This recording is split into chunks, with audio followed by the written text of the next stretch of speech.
ngày nắng nên khi nhom trong một vịnh xóm sọc thna thom mà đong hai có trong chạy lại bị vị thịt phơi chung bông bông tu snaได้bị bổ tha miền bông bông khá cọt ăn chơi chả cả ta mê hay bà sân chỉ bông bông ăn chơi chả cả ta bông bông ai vịnh xóm sọc thna nông hộp ban hai tiếngนี้ก็chia kêu kêuได้nên khi nhomเตรียมอยู่ตกvịnh xóm nông phongได้แต่มุนตะบ้งnên khi nhomก็ดองสั้นดองหนึ่งซ้าก็เกมีนลุดองก็สลับได้แต่nên khi nhomอัดจังบานนี่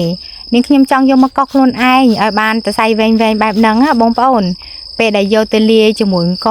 ហើយយកមកវិញសមមានរសជាតិឆ្ងាញ់ហើយដងដែលកហើយខ្ញុំអត់យកទៅដាក់លាយជាមួយកហ្មងទេខ្ញុំយកវាមកឆាបែបហ្នឹងសិនតាមនឹងខ្ញុំដឹងវិធីសាស្ត្រវិញសមស្លឹកត្នោតហ្នឹងបងប្អូនខ្លះក៏ធ្វើខុសៗគ្នាតែចំណែករបស់នាងខ្ញុំចូលចិត្តធ្វើបែបហ្នឹង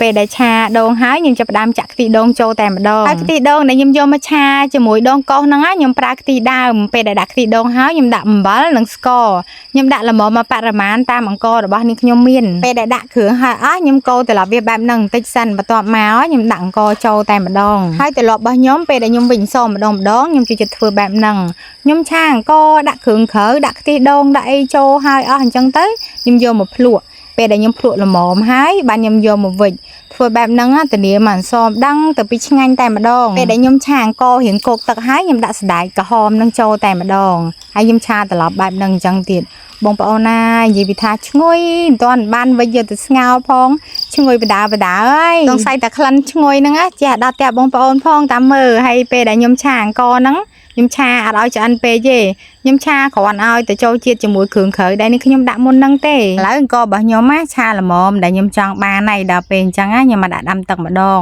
មុននឹងខ្ញុំទៅវិញសមខ្ញុំដាក់ដាំទឹកចោលសិនព្រោះថាសមស្លឹកត្នោតមួយមុខនេះលឿនទេលឿនជាងច្រកអង្ករចូលកតំទៀតណហើយពេលដែលយកស្លឹកត្នោតមកវិញសមបែបហ្នឹងខ្ញុំអត់កូតយកទៅក្នុងត្នោតឬមួយក៏ក្បាប់ត្នោតចាញ់ទេតែខ្ញុំយកក្បាត់ទៅកូតកន្លែងពោះមើលទៅរៀងស្មើបន្តិចហើយបានខ្ញុំយកមកបត់បែបហ្នឹង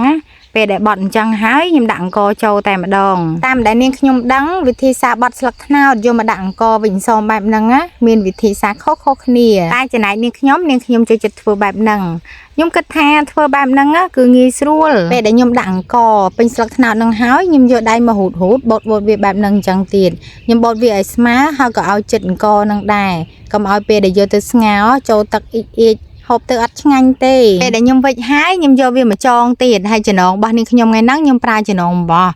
ស់នាងខ្ញុំទិញអាតសៃធំបងប្អូនយកមកចងបែបហ្នឹងបើសិនជាបងប្អូនអត់មានចំណងរបស់ហ្នឹងបងប្អូនអាចកោតស្លឹកត្នោតយកមកធ្វើចំណងបាន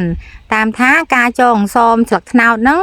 ស្អែកតើចំណងចិត្តរបស់បងប្អូនទេបងប្អូនធ្វើបែបម៉េចងាយស្រួលគឺបងប្អូនធ្វើអញ្ចឹងទៅជាពិសេសបើសិនជាបងប្អូនមានពេលបងប្អូនអាចកោតចំណងស្លឹកត្នោតហ្នឹងយកមកចងបានហើយចំណេញលុយទៀតអានេះដោយសារខ្ញុំរវល់ឲ្យបញ្ញាប់បងប្អូនដល់ពេលអញ្ចឹងអត់មានពេលកោតស្លឹកត្នោតយកមកចងទេមានតែយកអំបោះមកចងបែបហ្នឹងគឺលឿនបងប្អូនដែលអត់ចេះចាក់កតំអាចសាក់លបងមកវិញសមស្លឹកត្នោតនឹងហូបបានរសជាតិអត់ខុសគ្នាទេ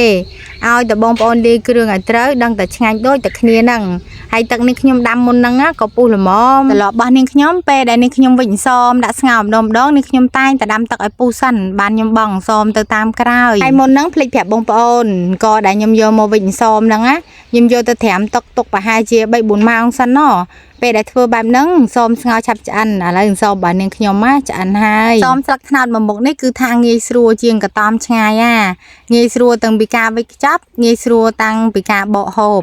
ស្អីតែចំណងរបស់ប៉ុណ្ណឹងបានបកហូបបានហើយបងប្អូនទាំងអស់គ្នាចូលចិត្តហូបសមស្លឹកត្នោតនឹងអត់បើចំណែកផ្ទះនាងខ្ញុំចូលចិត្តណាស់បងប្អូនណានិយាយពីថា